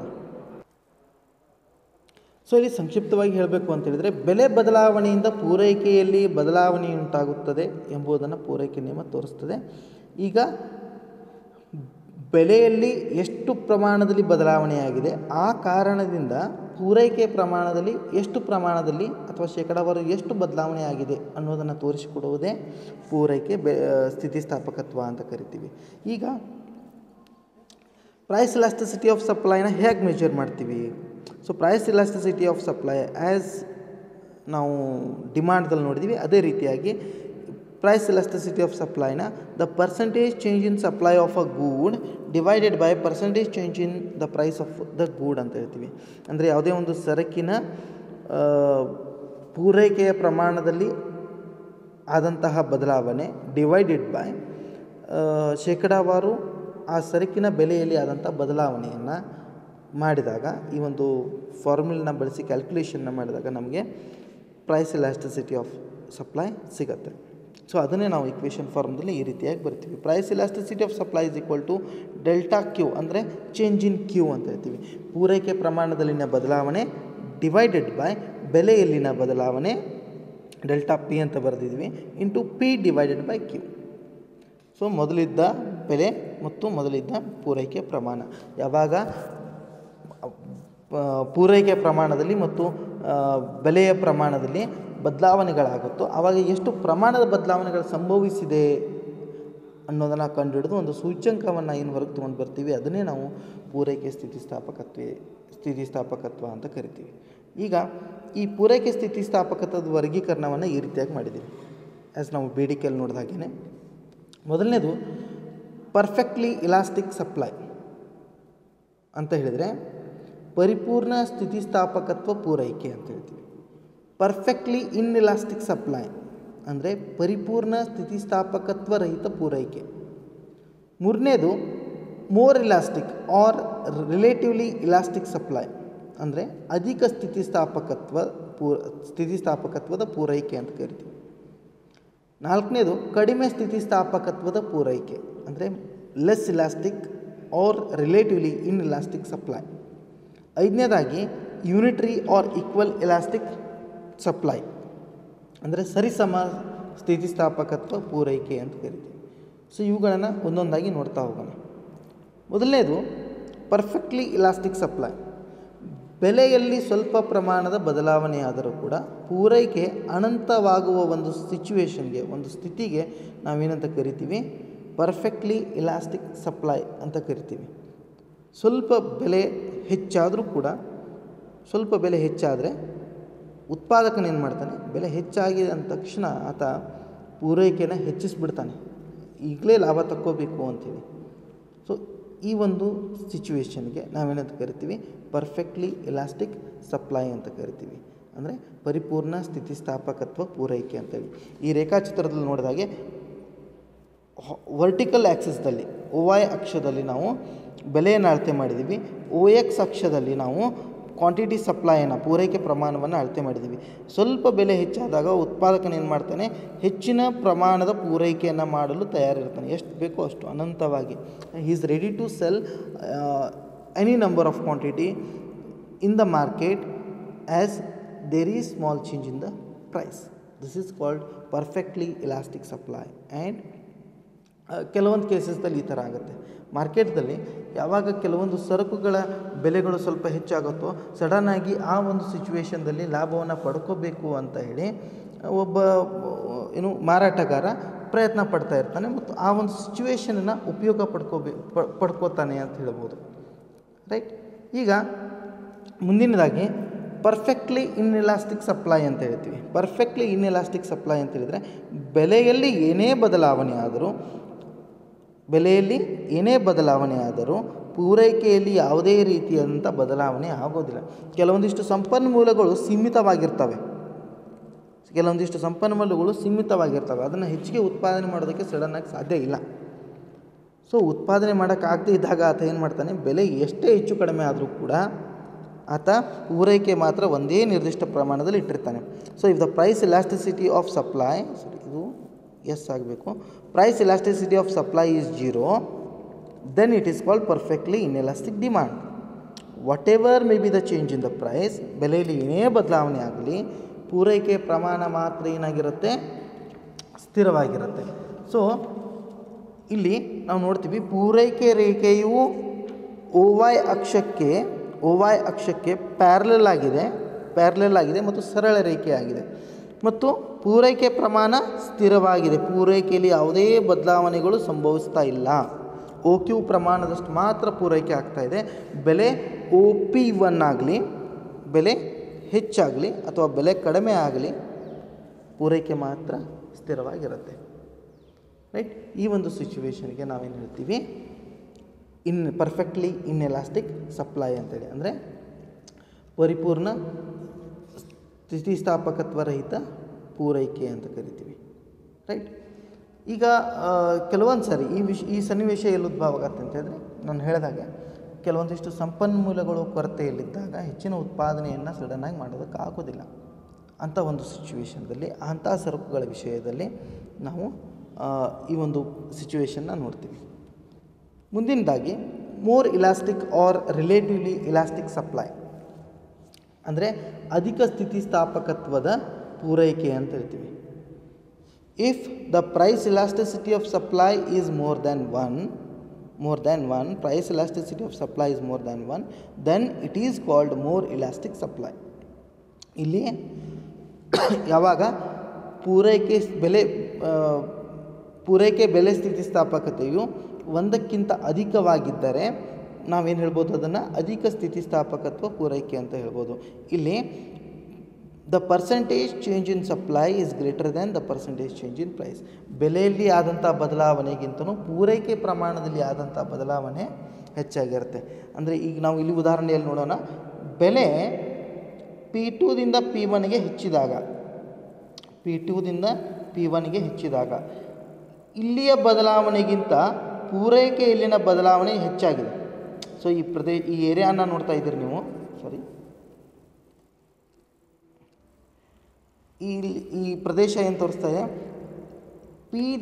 P ಮತ್ತು P2 ನಡುವೆ ಇರತಕ್ಕಂಥ ಒಂದು ಡಿಫ್ರೆನ್ಸ್, ಒಂದು ವ್ಯತ್ಯಾಸ, ಒಂದು ಗ್ಯಾಪ್ ಏನಿದೆ, ಮತ್ತು Q1 ಮತ್ತು Q2 ನಡುವೆ ಇರತಕ್ಕಂಥ ಒಂದು ಗ್ಯಾಪ್ ಏನಿದೆ, ಹೋಲಿಕೆ ಮಾಡಿ ನೋಡಿದಾಗ P1ದಲ್ಲಿರ್ತಕ್ಕಂಥ ಒಂದು ಡಿಫ್ರೆನ್ಸ್ ಅಥವಾ ಬೆಲೆಯಲ್ಲಿ ಹೆಚ್ಚಳ ಅಥವಾ ಕಡಿಮೆ ಆಗಿರೋದು ಪ್ರಮಾಣ ಕಡಿಮೆ, ಮತ್ತು Q1ದಿಂದ Q2ದಲ್ಲಿ ಆಗಿರ್ತಕ್ಕಂಥ ಬದಲಾವಣೆ ಹೆಚ್ಚಾಗಿದೆ. ಇದರ ಅರ್ಥ ಏನಪ್ಪ ಅಂತೇಳಿದರೆ, ಬೆಲೆಯಲ್ಲಿ ಆದಂತಹ ಬದಲಾವಣೆಗಿಂತ ಪೂರೈಕೆಯ ಪ್ರಮಾಣದಲ್ಲಿ ಬದಲಾವಣೆ ಹೆಚ್ಚಾಗಿರುವ ಒಂದು ಸಂದರ್ಭಕ್ಕೆ, ಒಂದು ಸನ್ನಿವೇಶಕ್ಕೆ ನಾವೇನಂತ ಕರಿತೀವಿ, ಅಧಿಕ ಸ್ಥಿತಿಸ್ಥಾಪಕತ್ವ ಬೇಡಿಕೆ ಅಂತ ಕರಿತೀವಿ. ಇಲ್ಲಿ ಸ್ವಲ್ಪ ಮಟ್ಟಿಗೆ ನಾವು ಏನು ನೋಡ್ತಾ ಇದ್ದೀವಿ, ಈ supply curve, OS supply curve ಏನಿದೆ ಇದು ಸ್ವಲ್ಪ ಫ್ಲ್ಯಾಟ್ ಆಗಿದೆ. ರೈಟ್, ಇದು ಫ್ಲ್ಯಾಟ್ ಆಗಿದೆ, ಈ ಥರ ಇರುತ್ತೆ. ಸೊ ಈ ಥರ ಡಯಾಗ್ರಾಮ್ದಲ್ಲಿ ಈ ಥರ ಸಪ್ಲೈ ಕರ್ವ್ ಫ್ಲ್ಯಾಟ್ ಆಗಿರುತ್ತೆ. ಯಾವಾಗ ಮೋರ್ ಇಲಾಸ್ಟಿಕ್ ಆಗಿರುತ್ತೆ ಪೂರೈಕೆ. ರೈಟ್.